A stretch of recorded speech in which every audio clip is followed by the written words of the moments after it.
Good morning students, let's try chemistry. आज मैं आपके लिए लेकर आई हूँ 20 मोस्ट इम्पोर्टेंट क्वेश्चंस आपके फिजिकल केमिस्ट्री के। मैंने एक वीडियो अपलोड की है आप लोगों के लिए ऑर्गेनिक केमिस्ट्री के 20 मोस्ट इम्पोर्टेंट क्वेश्चंस। इसी तरह से मैं आप लोगों के लिए इलेक्ट्रोकेमिस्ट्री, केमिकल काइनेटिक्स और सॉल्यूशंस इन 3 चैप्टर्स के भी लेकर आई हूँ जो कि फिजिकल केमिस्ट्री को इंक्लूड करते हैं। ठीक है, फर्स्ट क्वेश्चन है state and explain Kohlrausch law of independent migration of ions.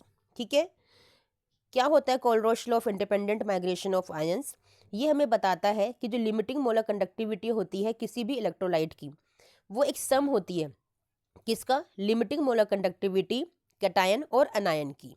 ठीक है, नेक्स्ट इक्वेशन डिराइव करनी है आपको सिंगल इलेक्ट्रोड पोटेंशियल के लिए। तो सिंगल इलेक्ट्रोड पोटेंशियल के लिए एक नेक्स्ट इक्वेशन होती है E is equal to E not cell minus 0.0591 upon n आपके नंबर ऑफ इलेक्ट्रॉन्स होते हैं, लॉग ऑक्सीडेशन अपॉन रिडक्शन, ये 298 केल्विन टेम्परेचर पर होती है। ठीक है, what is the relationship between delta G and E naught cell? Most important expression है delta G is equal to minus N F E naught cell. Explain the working principle of standard hydrogen electrode. किस principle पे work करता है आपका SHE, she जिसे हम लोग बोलते हैं? एक्चुअली ये एक रेफरेंस इलेक्ट्रोड होता है जिसका पोटेंशियल 0 वोल्ट है। एक पूरी टेबल गिवन है ना आपको आपकी एनसीईआरटी में। ठीक है, तो वहीं पर स्टैंडर्ड कंडीशंस के अंदर इसका जो वैल्यू है दैट इज 0 वोल्ट, क्योंकि ये रेफरेंस इलेक्ट्रोड के तौर पे हम लोग हाइड्रोजन इलेक्ट्रोड को लेते हैं। Write the cell reaction and calculate e cell for the galvanic cell. एक गैल्वेनिक सेल गिवन है, इसके लिए आपको सेल रिएक्शन लिखनी है और कैलकुलेट भी करना है इसका ई सेल। तो सेल रिएक्शन आपको पता है कैथोड माइनस एनोड, एनोड पे जिंक +2 है क्योंकि इसका ऑक्सीडेशन हो रहा है। ठीक है, और कैथोड पे है कॉपर +2 से कॉपर क्योंकि इसका रिडक्शन हो रहा है। ठीक है, इसकी वैल्यूज आपको टेबल से मिल जाएंगी, तो आंसर निकल कर आएगा 1.1 volt. Okay, define the term molar conductivity and how it varies with concentration. Actually molar conductivity increase करती है विद डाइल्यूशन, ठीक है, due to a decrease in ions interaction. Okay, और मोलर कंडक्टिविटी होती क्या है? जब एक मोल के लिए हम नंबर ऑफ आयंस वहाँ पे कितने कंडक्ट करते हैं इलेक्ट्रिसिटी को, उसके हिसाब से हम लोग देखते हैं for a 1 mole of ions, तो उसके बेस पे हम डिफाइन करते हैं मोलर कंडक्टिविटी को। Explain Faraday's laws of electrolysis. 2 law होते हैं हमारे पास। फर्स्ट लॉ कहता है the mass of a substance deposited is proportional to the charge. ठीक है, second law masses of substances deposited are proportional to their equivalent weights. समझ में आ गया? Next question number 8, differentiate between a galvanic cell and an electrolytic cell. ठीक है, तो galvanic cell और इलेक्ट्रोलाइटिक सेल में डिफरेंस क्या होता है? इलेक्ट्रोलाइटिक सेल जो आपका होता है वो इलेक्ट्रिकल एनर्जी को केमिकल एनर्जी में कन्वर्ट करता है, और गैल्वेनिक सेल केमिकल एनर्जी को इलेक्ट्रिकल एनर्जी में कन्वर्ट करता है। ओके, नेक्स्ट आपके चैप्टर सॉल्यूशंस के हैं।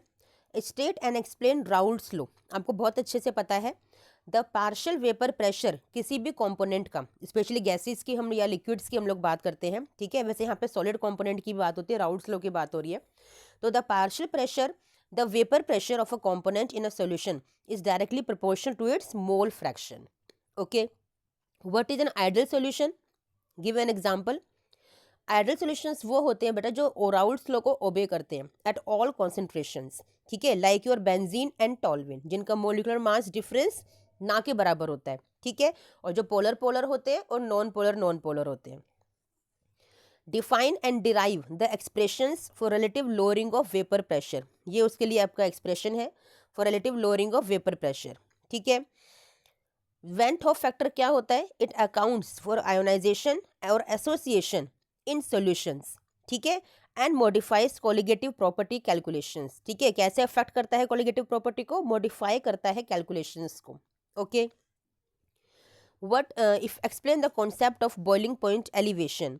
तो बॉइलिंग पॉइंट एलिवेशन का कॉन्सेप्ट एक्सप्लेन करना है आपको। उसका एक्सप्रेशन ये रहा, जहाँ पे m आपका मोलालिटी है and Kb is a ebullioscopic constant.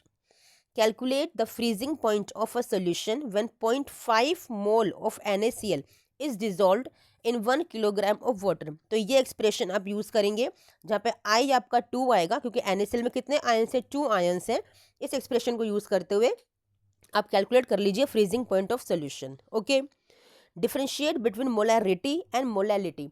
आपको पता है it's a number of moles of solute divided by volume of solution in liters, and molality is the mass of number of moles of solute divided by the mass of the solvent in kilogram. Okay, molarity is volume dependent, that's why it is temperature dependent, and molality is temperature independent. Okay, now chemical kinetics. Derive the integrated rate law for a first order reaction. ये उसका integrated rate law होता है, ठीक है. The half life of a reaction is 5 minutes. If the initial concentration is doubled, what will be the half life for a first order reaction?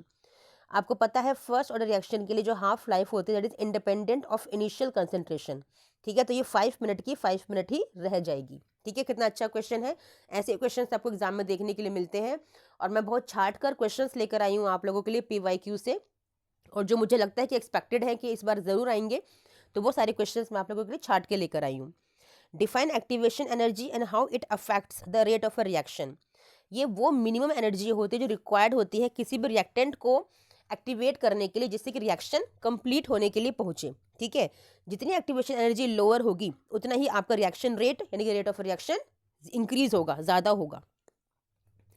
What is the difference between rate low and rate constant? Rate low actually में relationship express करता है reaction rate यानी कि rate of reaction और concentration of the reactants के बीच, ठीक है. लेकिन रेट कांस्टेंट क्या होता है? वो एक प्रोपोर्शनैलिटी कांस्टेंट है. Okay, for a zero order reaction derive the expression for half life. ये रहा जीरो ऑर्डर के लिए हाफ लाइफ एक्सप्रेशन, ठीक है बच्चा. तो ये थे मेरे मोस्ट इंपॉर्टेंट 20 क्वेश्चंस, जिन्हें अगर आप कर लेंगे तो फिजिकल केमिस्ट्री आपकी 98% कवर हो जाएगी बेटा, क्योंकि क्वेश्चंस यहीं से आते हैं, इनको घुमा फिरा के आपसे पूछ लिया जाता है. तो जस्ट मेरी वीडियो को ज़रूर ध्यान से देखें, स्किप करने की कोशिश ना करें, वरना आप अपना लॉस करेंगे बच्चा, ठीक है. और मेरी वीडियोस को प्लीज़ लाइक शेयर सब्सक्राइब ज़रूर कीजिए, जिससे मुझे मोटिवेशन मिले आपके लिए इस तरह की और अच्छी वीडियोस बनाने के लिए, ठीक है. चलिए मिलते हैं नेक्स्ट वीडियो में. टिल देन थैंक यू बच्चा, बाय.